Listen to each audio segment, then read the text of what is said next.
Hello student. आज के lecture में हम डिस्कस करेंगे फर्स्ट यूनिट का पहला चैप्टर क्या है हमारा इलेक्ट्रोमैकेनिकल एनर्जी कन्वर्जन। जो इलेक्ट्रोमैकेनिकल एनर्जी कन्वर्जन है उसका एनर्जी हम फ्लो देख लेते हैं यहाँ पर। तो यहाँ पर हमने दो फिगर बनाए हुए हैं, ब्लॉक डायग्राम। पहला हमारा किसके लिए है, फॉर मोटर के लिए। दूसरा हमारा क्या है, जनरेटर के लिए।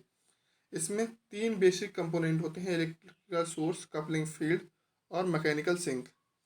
इन तीन के थ्रू क्या हो रही है, इसमें एनर्जी का फ्लो हो रहा है। तो सबसे पहले क्या है हमारा इलेक्ट्रिक सोर्स। हम जहाँ से सप्लाई दे रहे हैं किसी मोटर को, वो क्या हुआ, हमारा इलेक्ट्रिक का सोर्स हो गया।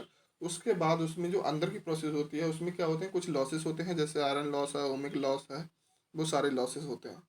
फिर यहाँ पर एक कपलिंग फील्ड के थ्रू हमारा कोई मैकेनिकल लोड जुड़ा हुआ है, ये मैकेनिकल सिंक है, ये हमारा इसके थ्रू जुड़ा होगा। तो इसके बाद कुछ हमारे मैकेनिकल से लॉसेस होते हैं और इस तरह से हम मैकेनिकल पावर इससे ले लेते हैं। तो इस तरह से क्या होता है, इसमें यहाँ से लेके यहाँ तक एनर्जी का फ्लो हो रहा है।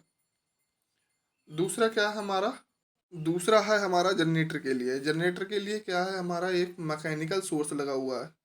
मैकेनिकल सोर्स हमारा कोई भी हो सकता है, प्राइम मूवर हो सकता है, कुछ भी हो सकता है, या इंजन हो सकता है। तो उसके थ्रू हमने सप्लाई दी, कुछ उसके मैकेनिकल लॉसेस होंगे। उसके बाद हमने कपलिंग फील्ड के थ्रू हमने कोई यहाँ पर इलेक्ट्रिकल अप्लायंसेस या कोई डिवाइसेस जोड़ दी, ये इलेक्ट्रिकल को जो खपत कर सके, उसकी एनर्जी को खपत कर सके, ऐसी कोई हमने सिंक लगा दिया। तो यहाँ पर क्या होंगे, इसमें इलेक्ट्रिकल से लॉसेस होंगे, इस पार्ट में क्या होंगे, मैकेनिकल से लॉसेस होंगे। तो इस तरह से क्या होगा, यहाँ पर जनरेटर के केस में पावर का वो एनर्जी का फ्लो होगा। जैसा हम ऊपर देख सकते हैं, an electromechanical energy conversion device is a link between electrical and mechanical system. जो हमारा इलेक्ट्रोमैकेनिकल एनर्जी कन्वर्जन का जो डिवाइसेस है, वो उसका क्या मतलब लिंक होता है, वो एक दूसरे के बीच का होता है। जैसे इलेक्ट्रिकल और मैकेनिकल दोनों के, दोनों का क्या होता है, लिंक होता है। And electromechanical energy conversion needs the presence of natural phenomena which interrelated electric and mechanical magnetic field and on hand one hand and mechanical force and motion on the other hand।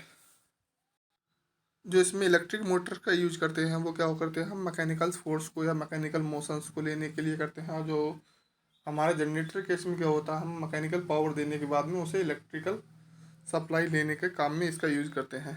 Second क्या है, the motoring and generating action. इसमें motoring action और generating action दोनों ही होते हैं। Basically a reversible process, जो एक दूसरे की क्या होती है, रिवर्सिबल प्रोसेस होती है। That is a same machine, दोनों मशीन सेम होती हैं, is a capable of operating either as a generator as a motoring depending on the upon the either supply power is mechanical and electrical. ये दोनों में process क्या होती है, same ही होती है। एक में क्या होता है, इलेक्ट्रिकल से मैकेनिकल होता है कन्वर्जन, एक में इलेक्ट्रिकल से मैकेनिकल, और दूसरे में क्या होता है, मैकेनिकल से इलेक्ट्रिकल। और दोनों में लॉसेस ही लगभग सेम ही होते हैं। तो इस तरह से क्या हो जाता है, हमारा इलेक्ट्रोमैकेनिकल एनर्जी कन्वर्जन होता है। तो इस लेक्चर में बस इतना ही। Thank you so much.